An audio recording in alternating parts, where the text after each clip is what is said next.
Hey, welcome back. It's been a while. I'm Rudy MAxa. I'm a travel writer and broadcaster. And in the handsome guy in the blue shirt, turquoise shirt there is Tommy Danielsen. He's an expert on miles and points and all things related. And this is the Miles and Points travel review. We haven't done it in a couple of weeks. Tommy's been traveling. I'm lazy. But here we are today. So we've got some quick short items for you, and then we'll talk a little more about a couple longer ones. Tommy, why don't you start us off? Oh, by the Yeah, way, thanks before you do, for Tommy, joining us, everybody. It's been a minute. I apologize for the infrequency. Rudy has also been traveling a little. Yep. I want to point out, let me point out to anybody watching, we are recording this live on October 1st of 2025 at Eastern time, noon, basically, 12:16 in the afternoon. So what we're telling you now is current as of October 1. If you're watching it 2 years later, well, it's just sort of walk back through history. I'm sorry, Tommy, to interrupt you. I should have pointed that No, out. no, no, no. I also want to just point out that here in Northern California, it's a little gray weather today. It's supposed to rain a little bit later. And it's now here 9:16 a.m. So I love this story. I love this yes, story. yes, yes. This is a doozy. Obviously, this is like clickbaity story. It's not something that's widespread, but I did not know that hotel towels are now starting to roll out with RFID chips inside of the towels for tracking. So there's like an Apple AirTag inside of a small version of that inside of the towel. How about that? That's unbelievable. I wonder if you can feel it. I mean, if it's firm enough that if you are going to steal a towel and you really want to see if there's an RFD chip and if you can feel it, I don't know. Right. Yeah. So this is a hotel in Europe that's starting to roll it out, and they say one hotel in Europe lays out consequencing for stealing their towels. You will be reported to the government and fined up to 15,000 euros. We Jeez. inform you that all of our towels are equipped with invisible localizable chip from the RFDI system. So that's a typo. Probably Gary, as always in a hurry writing things out. The towels cannot be carried out of the room. In the event that the towels do not remain in the apartment, the company reserves the right to denounce you. That's little to the relevant agency with fines from 300 to 15,000 euros attentively. The direction. Yeah, it says here there's a claim that a single hotel has saved $16,000 per month by reducing its towel Wow. theft each month from 4,000 down to 750 by having these Wow. RFID tags. Do you believe that? Well, I believe it. I got to tell you, this is decades ago, but a friend of mine, Raymond Bixon, was the general manager of the Mark Hotel, which is a luxury hotel in Manhattan. And I had him on, I was doing the Savvy Traveler radio show on public radio. So it was a coast to coast radio show. And I wanted to talk to him about things people steal out of hotel rooms. Right. And so I pre-interviewed him. This is before we went live on the radio, on the air, coast to coast. He told me, he says, well, I love it when guests take my towels and everything because it has the hotel trademark on it. I said, well, you don't want to say that on the air, do you? He says, oh, absolutely.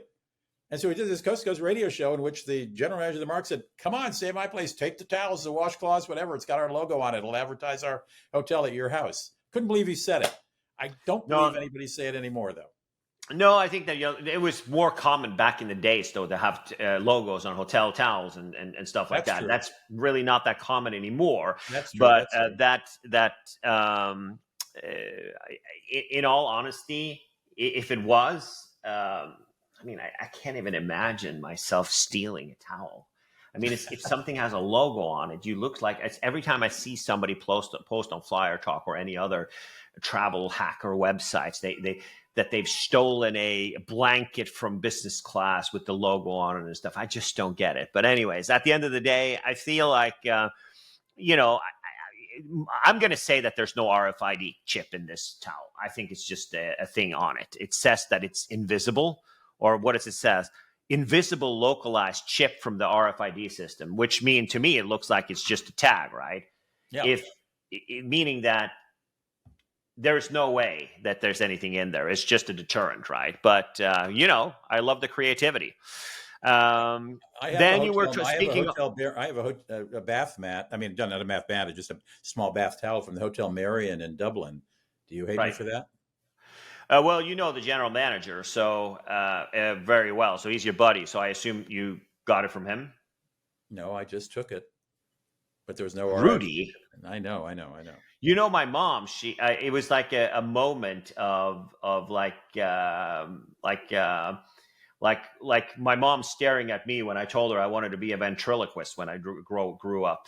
It was the same moment that I have that look that she gave me when I said that. I also gave her when I saw her stealing a couple of salt and pepper shakers from a Chinese restaurant that she thought looked really, really cute. She put it in her purse when she visited me in Oslo from northern Norway where she lived.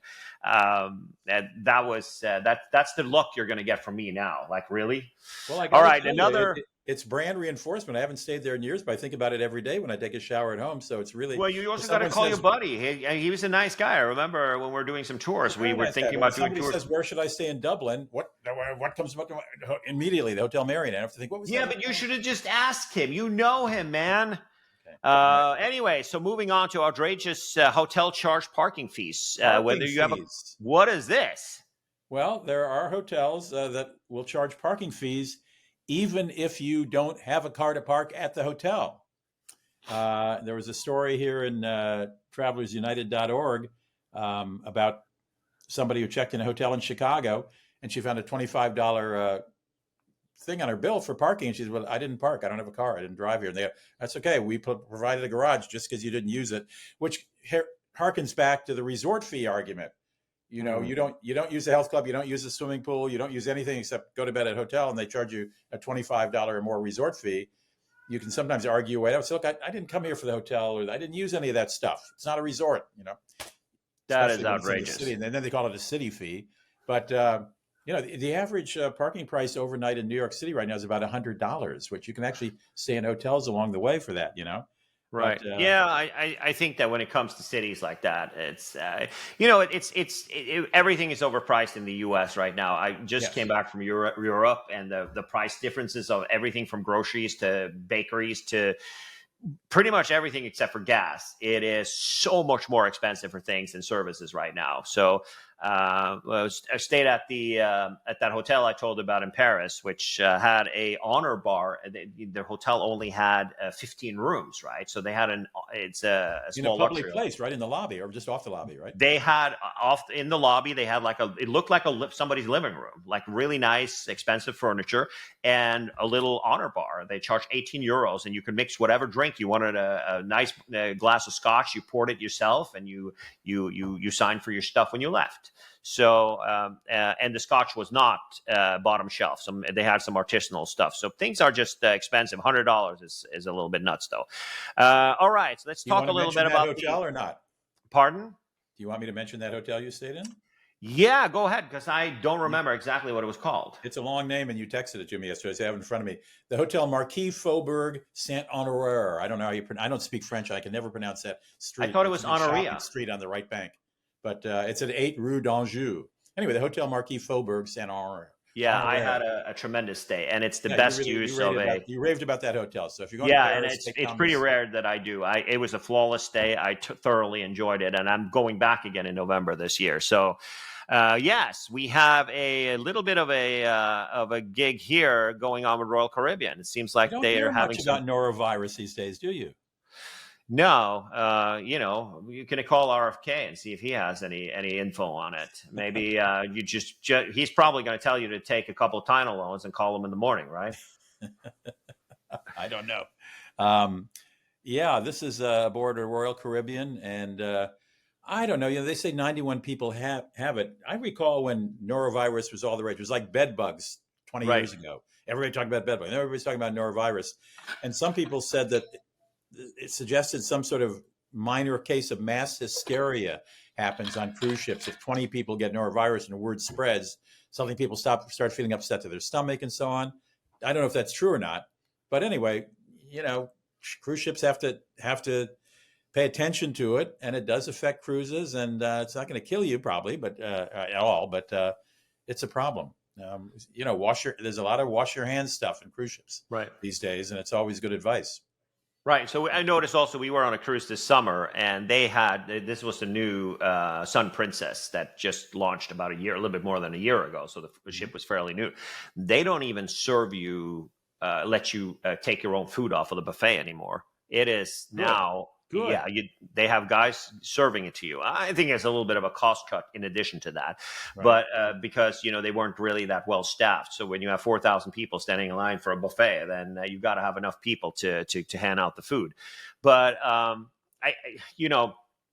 would. People say, "Oh, you're close quarter. It's cruise ship. Blah blah blah." In all honesty, you really aren't.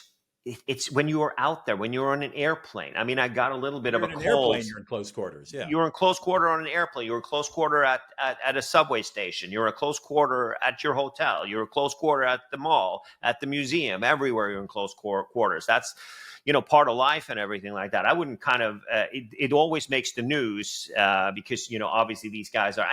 We were at a cruise in last year, not the one we did this year, but the one we did last year. We were in Alaska and did a cruise in May. Lovely time. And both Melinda and myself and her mom we were at the teppanyaki place, and Melinda's mom was kind of poking Melinda and says, like, "Isn't this guy a little bit looks like he has a cold?" And he was like using his finger to wipe under his nose. Was he a customer or was he making food? He was the teppanyaki guy, the guy who's standing there with the shrimp in the pocket and everything, right? Right. So, and not both making sushi, hand rolling sushi.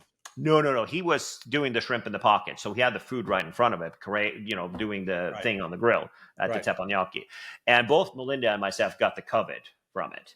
Obviously I was fine. But Melinda's mom, as you know, has been battling cancer for the last few years. She's fine now for the moment, but at that point, it was a little bit of a struggle for her to recover from that. So I think that travel has risks, as does being a part of society. A lot of people are now wearing masks on the plane and everywhere. You still see that out there everywhere, and I think that the number of people who get the flu and they get other colds and things like that in Japan is a lot lower than it is everywhere else in the world, because when you go to Japan, when there are close quarters, people are covering up their nose and mouth.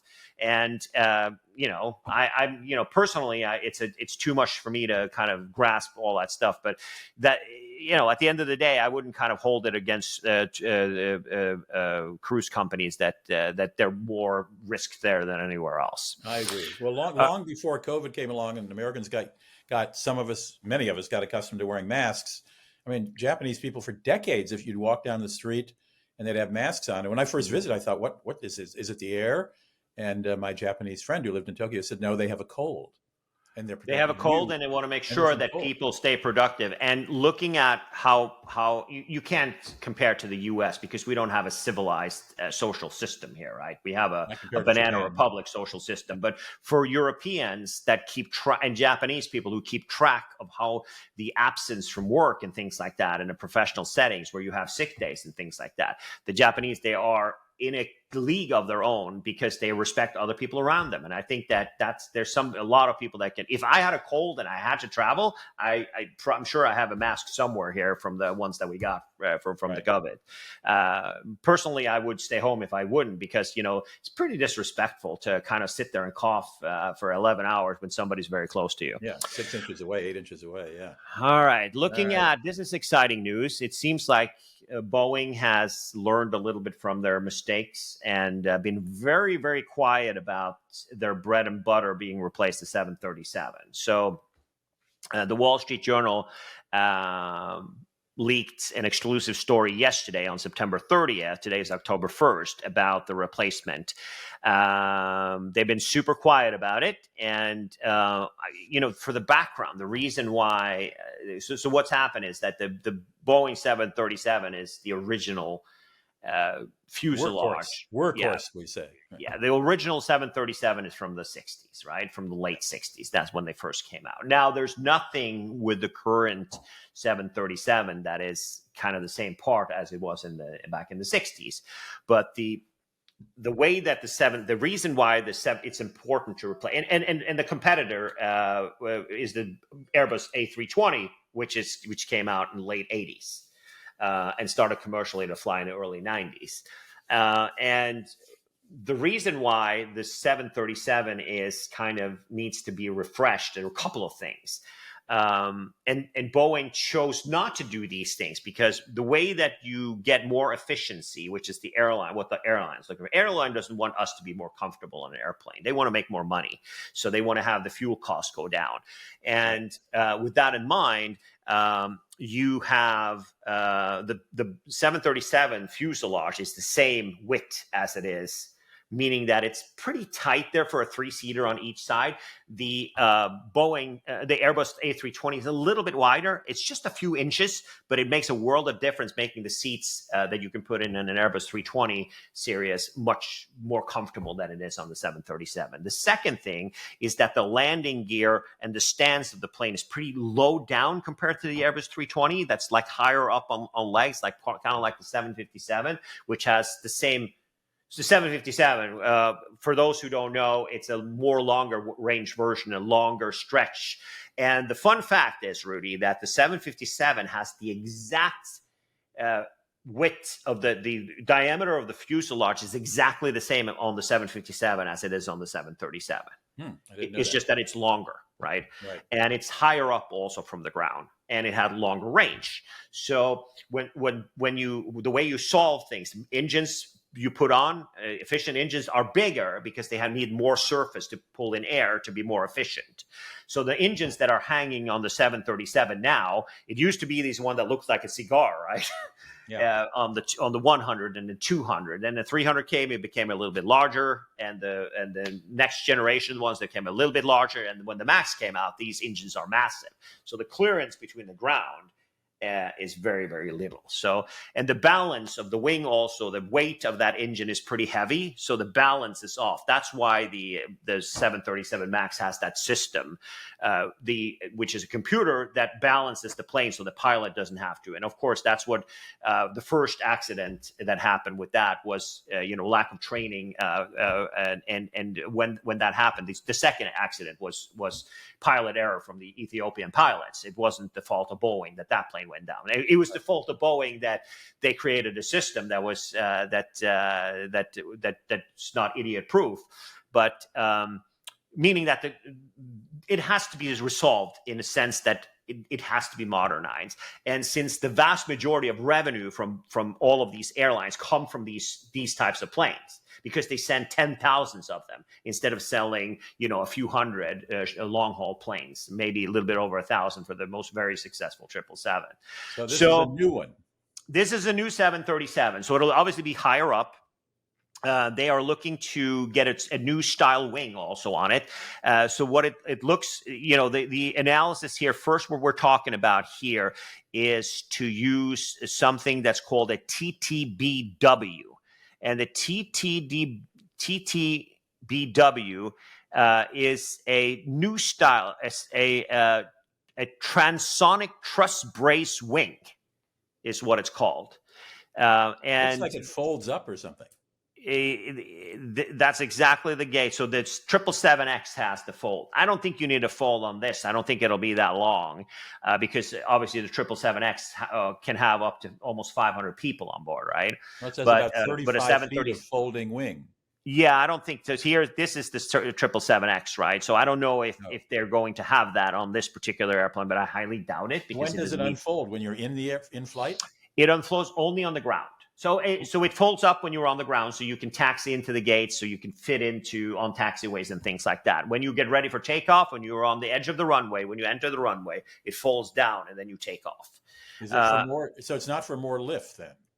It is for more lift, and it's for better fuel burn. The bigger the wings, the less fuel burn, and also the engine's power also has something to do with that. Right. So that's why that exists. I highly doubt that the reason why it folds, obviously on the ground, is because the plane gets too wide for taxi, and it gets too wide for going in the gates. So that's why it folds like that. But I highly doubt that that's going to be the thing. But there'll be a new fuselage. I'm sure it'll be composite, and the cockpit design on the 737 is obviously not surprisingly from the 60s, and it's a much needed update, but there are things in the cockpit. Like Airbus commonality between airplanes is really important, meaning that you can hop on an Airbus 350 or a 330 and an A320. It'll have the same kind of setup around you, so you will be very familiar. You need obviously a type rating, but it's you can technically go in and fly one of those planes. That might not be the case between the commonality of the 737 and other Boeing airplanes. So Got an estimate of time on this? We'll get to that in a minute, but obviously the Ultrafan Rolls-Royce engine is they're working on that. Engines are going to be, the thrust is going to be absolutely amazing, but and also the fuel burn will go down significantly. I'm quite sure that they will get this plane to emit 30 to 40% less gas than the current 737 MAX. That's a lot. Yeah, I mean that was the 787, right? A 787 uses 30% less fuel than a 767, which is the first generation of a modern airplane, right? But so obviously here we're talking about Boeing and the problem, the situation they're in, right? Right now, they still haven't gotten certified the two other versions, the long version of the 737 MAX, the 10, or the 7, the small version that Southwest has quite a few orders on. It's just held up because of all the problems Boeing had. And also the 777X is, again, also more delayed. So they need to kind of be on the ball. The ones who come out, you look, Boeing, Airbus is doing the same thing with their A320 Neos. They are going to launch a program in 2030. And then the CEO of Airbus said that they're going to have that new plane in service in 2038. I hope that Boeing learns from its mistakes. They make this investment because this is the bread and butter of the industry, and hopefully it'll come back. I would say probably realistically it's a 6 to 8 year program. I would say 2031 probably is my best. Uneducated this is why everyone guess. appreciates you doing these segments, because you know all this technical stuff about planes that I don't, and it's fascinating. All right. Speaking of untechnical stuff, so here is Delta shared with us today something about this. I YouTube, can understand. YouTube coming on board. Right. So now you can watch your cat videos on Delta. Unbelievable. If you don't go down the rabbit hole enough when you're on the ground, Delta's going to let you do it when you're sitting in an airline seat. Oh my gosh, that's going to be nuts. People watching YouTube stuff. Exactly. Well, it looks like you can log on and get your music playlist, which I'm kind of digging. But I mean, some of these ideas are just stupid. Like this one seems to me like kind of, if you have a YouTube playlist or you have podcasts and whatnot, you usually have that on your phone. I mean, your iPad of course, if you haven't downloaded your stuff, I subscribe to YouTube Premium. And I have my music, offline music, my playlist. And of course, it would be good if I forgot to download something to have this available on the in-flight entertainment. But it all comes down to, none of these guys, I don't think Delta, do you know if Delta has Bluetooth on their in-flight entertainment system? Delta? Yeah. Does it have Bluetooth? Meaning that you can connect your headset to your seat. Pardon? As much as I fly Delta, I don't know. I usually watch everything on my iPad. I don't know. Yes, same. I do sometimes. I mean, sometimes they have movies I want to watch and stuff. And I flew back, as you know, and I can share it with the world. I flew coach for the first time in 16 years from Europe to here. Oh, baby. Yeah, exactly. And it's a thing that it's a thing that try to avoid. When it comes to the entertainment stuff, I just, having the cable go in to the back of the seat, it's just very outdated. United has on all their long haul planes, they have it now with Bluetooth. Several airlines do. So what you're doing, you're pairing your headset to the seat back, and then you can listen to. Delta has that, frankly. I don't know. I don't know if Delta has it. I think that's important. I can see a guy here, and not everybody's going to have headsets with them, and the headsets that you have, it might not be comparable and whatever. It's to me, everything that's good. Having that screen seat back screen is an important gig for sure. Yeah. And All right, another thing I can understand is this one. Better seats on the regional planes that American Airlines is flying. right. This stuff I can understand. I don't understand this. Here, I don't understand. It just says that they're going to be closer to what they have on their regular planes. So, speaking of, what do the American Airlines have on their regular planes? On every 737 and every Airbus, 319, 320, 321, on every short-haul plane, regional jet, they've taken out all the entertainment screens. Yes, they have. Yeah. So, I guess they are... That's what they're saying, or that the seats are going to be the same with a nice little headrest there. To me, it looks like the same. More comfortable seats, larger overhead bin, a new midday snack basket on regional routes, and a dining service previously available only on mainline flights. So I'm looking at my other screen here, but nothing about power outlets at every seat, in-flight Wi-Fi, blah, blah, blah. Yeah, and here's the thing, though. Nothing about a screen on the back of your seat, no. So American has lost that battle. In order for you to have your own screen with you and have your own entertainment, and that's going to be your plan to save a little gas. Now that gas costs nothing, I find it even more funny. And also for maintenance or whatever. You're going to have real Wi-Fi. And American has no such thing. They have Viasat and an old Wi-Fi that is a pain in the ass to connect to. It's super expensive. Yes, it's going to be free from January because but after you've tried Starlink on an airplane, it's over. That's the way that one went. It's just literally no competition anymore. It is such a good, and I've done it with, I actually now seek out flying Hawaiian from when we go to Hawaii from here on the West Coast. I always seek out Hawaiian because they have Starlink? Yeah, because they have Starlink, and it's literally 2 clicks. You don't have to be a member of their stupid program, or you don't have to do anything. You literally just hit, I accept the terms. Boom. And it's like 100 megs. So it's like, I can watch anything I want. I can watch Netflix on my iPad. I can stream music on my headphones. I can do whatever I want on board, just like I do on the ground. It's faster than your cell phone. It might, if people are saying, "Whoa, my cell phone can go up to hundreds of megs now." Yeah, but the latency on cell phones are terrible, so it's not the same quality. So Starlink is the best. United is making an investment in it. SAS is rolling it out.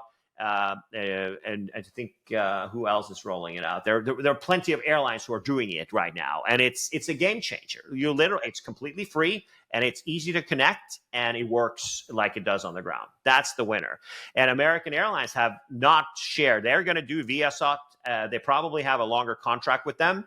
Somebody's talking about, they're going to do. Amazon is coming in as a competitor to Starlink. Right. And with their project Kuiper, and it's they're starting to roll it out in 2027, maybe 2028, 29.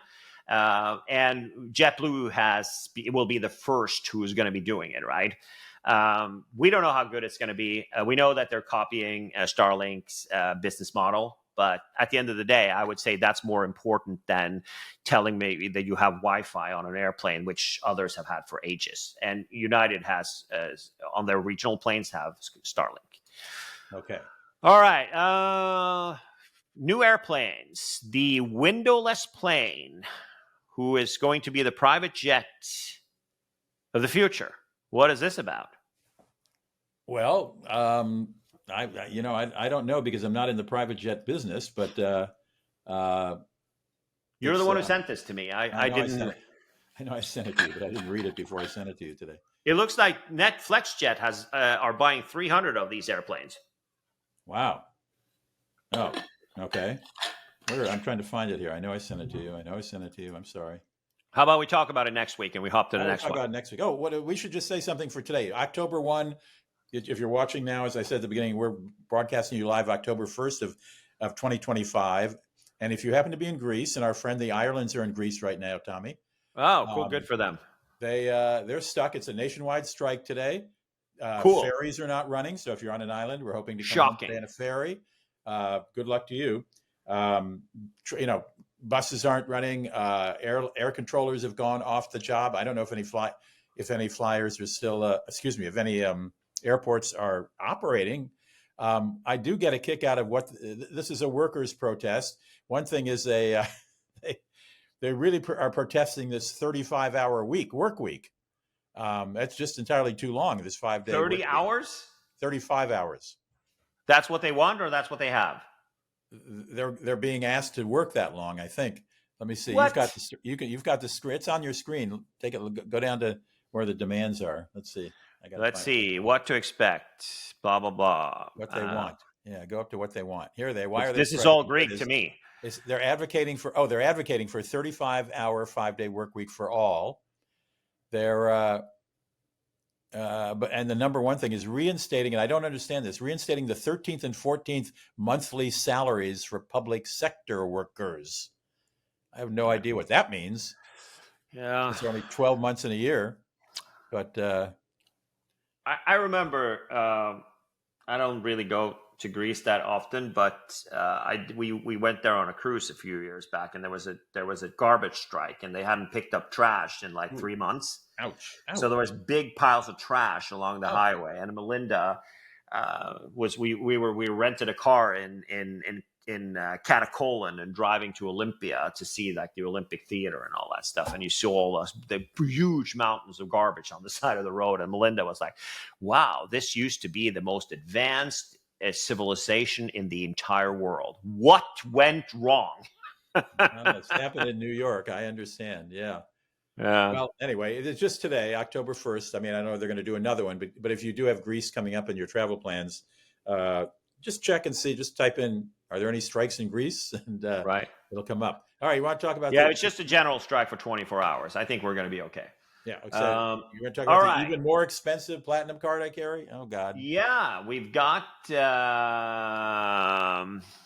some news about both of the expensive credit cards, the Sapphire Reserve. And we're going to take a look at both of them and see how they compare today. I saw that my dear friend Alberto Riva from Milano, who is now the editor for credit cards and other type of travel content like that with CNN. Back at CNN, full circle again. Great journalist who had a stint at the Points Guy. Super smart guy. I absolutely love this guy, and I couldn't disagree more with his conclusion about how these cards are and which one's the best one. But big change number one is obviously they want $895, so an increase of $200 per year for being a platinum member. That's high. Yeah, I remember when it was $395 a year. Oh God, so do I. So what do you get? What are the things here? So let's talk a little bit about kind of the whole overview of what's happening in the premium credit card market. They are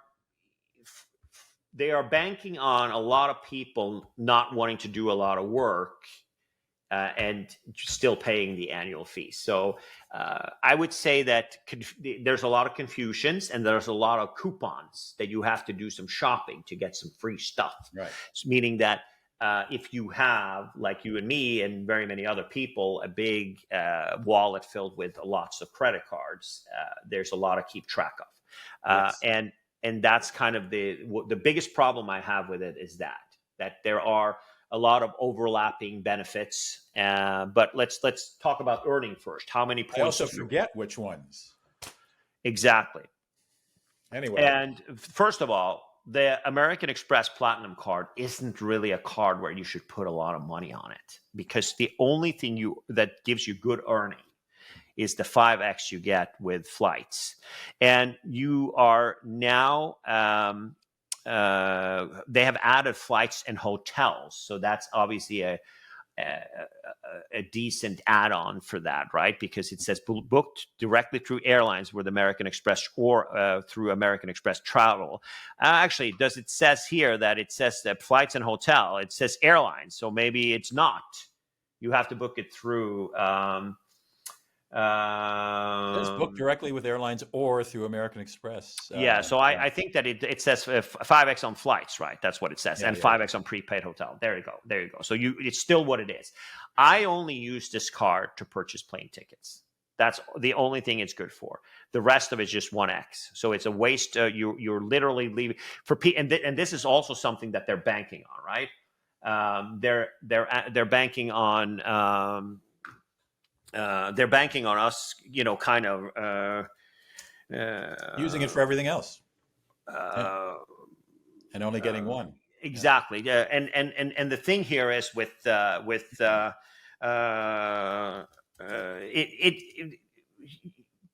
they are banking on you having one primary credit card, and being them. Yeah. So that's the thing, that it's one of the things also, kind of the way that it's happening is that you have you need to look at the earning, because that's a big part of things. If you spend a lot of money on a premium credit card, which a lot of people who have premium credit cards do, you need to get your earning. That's the most important thing here. Benefits are also good, but the earning, having all of these points, is meaning that if you spend $10,000 on a restaurant with this card, you get 10,000. If you spend $10,000 in a year on restaurants and you use this card to pay for it, that means that you get 10,000 membership rewards point. If you have the gold card, which is a fraction of the price, $350 or $300 a year, then you get 4x. That means that you could have gotten 40,000 points. 40,000 points is enough almost for a one-way saver award with Air France KLM to Europe and business class, right? So there are really good things to keep track of here with the earning. When it comes to the lounges, the only differentiator that you have here, there are two things, right? The Sapphire Reserve has only Priority Pass, and it has their own lounges, right? Mm-hmm. And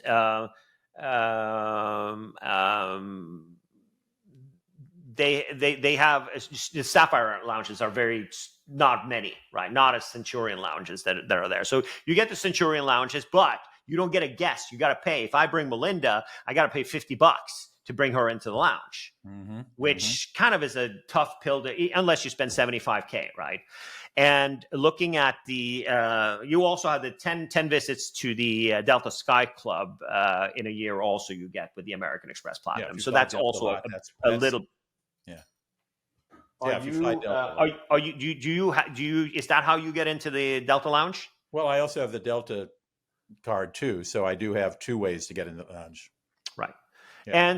And then the other big benefits here is obviously the which I would say that I do use right now. You get $200 a year to spend at fine hotels and resorts. I do use that credit every year. Now it's 300 every half a year. Yeah. Now you get 300 every half a year. And somebody was thinking that Chase Sapphire Reserve, they did it. Also, you got, I think it's 500 you get there. We'll get to that in a minute. I have a tab open about that. But you here, this is a big increase, right? The restriction that Chase has on the Sapphire Reserve is that you have to stay 2 nights. Here, you only have to stay 1. There was speculations, including myself speculating, that the requirement needed 2 nights, which it does not. So here's $300 credit that you get. And with Fine Hotels and Resorts, it's kind of like the flexible rate for a hotel on the website, not prepaid rates on the website, is the rate that you get for their prepaid hotel. So you pay a little bit extra, but you get a complimentary breakfast, full breakfast every day. You get guaranteed late checkout. You get also a amenity, meaning that you get to spend maybe $100 per stay to spend on spa or whatever you want, room service later in the day and whatnot as that. Late checkout. Right. Yeah, guaranteed 4 p.m. checkout. Yeah. That's, if you use it, that's worth it. There's that. I mean, that's worth it to me. $600 there. I will use that. I will stay at a luxury hotel twice a year. For example, if I stay at the Four Seasons in San Francisco, it's $450 a night. Here, I can do $350 out of that, or $300 out of that. But I'll get $100 to spend plus free complimentary full breakfast. So if you use the hotel thing, you're only paying $2. The $895 Right. That's $200 less than the $895. So Right. yeah, And then if you Uber use it, benefit stays the that's the same. big thing is if you use it, you got to use it. Right, if you use it, right, for sure. Uber cash stays the same. You get $15 a month and $20 in December, so it adds up to $200. Then you get a bonus, a $20 bonus in December, so it adds up to $200. So you get 15 times 12 or times 11 plus $20 in December. That's the same as it is now, but you get Uber One, right? So you get Uber One membership, which gives you no fees on Uber Eats and things like that. I've found that that DoorDash is just a much better portal for delivery, so I personally don't use it a lot. There are $120 to get Uber One generally. It costs $10 a month to get Uber One. It's like a tier where you get discounts and better cars and faster. If you use it, yeah, right, like that. And then you get a $200 airline fee that's existing as now. You gotta pick one airline though. You got to pick one airline where you get that credit. And this is not for tickets. This is for ancillaries like this is ancillary stuff. So luggage charges, buy on board, seat charges, upgrades, and stuff like that. You have no problems using it, but it's not a lot of money.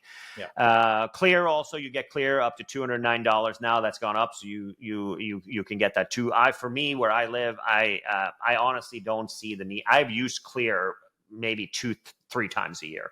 I travel mostly internationally, so Clear is not available, and it doesn't bring an advantage to me where I live and most of the airport. The only place I use Clear is in Seattle sometimes, which once or twice a year, and then at DCA.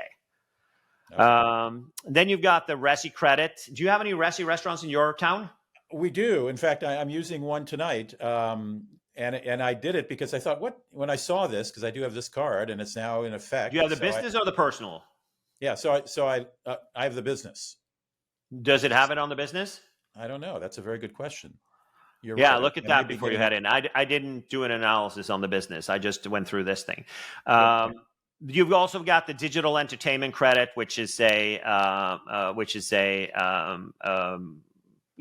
it off. You get $300 to spend with Disney Plus, ESPN Plus, Hulu, Peacock, Paramount, New York Times, Wall Street Journal, YouTube TV, and YouTube Premium. So you'll use this. I mean, I use this. I get $15 a month for YouTube Premiums, $180, and the New York Times. I think I pay $5 a month for digital access, or something low like that. So you get value for that $300 right off the bat, right there. Right. Then the Saks Fifth Avenue, $50 a quarter or every 6 months? Yeah, so you get a Lululemon, $300, $75 per quarter. You get Walmart Plus, which I do use as well. I mean, it's very rare I order from there, but every once in a while, if I need soda and I'm too lazy to go get it, or like water bottles and things like that, I'll have them do it because it's free delivery if you spend more than $30, I think it is. And then you've got Saks, $50 biannually, and the Oura Ring. I don't see value at it at all. The thing here is you get $200 to buy the ring, and then you got to pay the monthly fee. It doesn't cover subscription, so it's like a one-time thing. Right. And then the Equinox. I don't have Equinox in my area. Do you have one? I don't know. I don't use Equinox, but if I did, I'd certainly use my Lululemon, so I'd look good there. I never shop at Lululemon. I'm kidding. Right. But they're supposed to have. What I heard is that they're supposed to have good underpants, so good quality underpants. So I think that's something that I would like to use. You want to do a real fast comparison? I don't want to, because it's 45 minutes, and I think we're a little bit over time. But why don't we come back to this next week and we can compare with the Sapphire Reserve? How's that sound? Good deal. All right. A reminder: we're taping. We're doing this live on October 1st of 2020. What year is this? 2025. 2020. Yeah. 2025. So if you're watching some of this information, if you're watching it much later, some of this information may have changed for the better or for the worse. So please keep that in mind. Tommy, nice seeing you virtually. You too. I have one question. Yes. Would you pay $895 for this card or not? Well, I'd already do. Yes, I will, I guess. But I'm gonna work at using that stuff. I mean, I would take a peek at the personal card versus the business.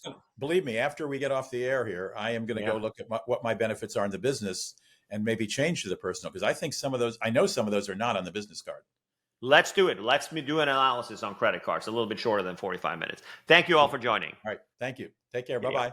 Bye.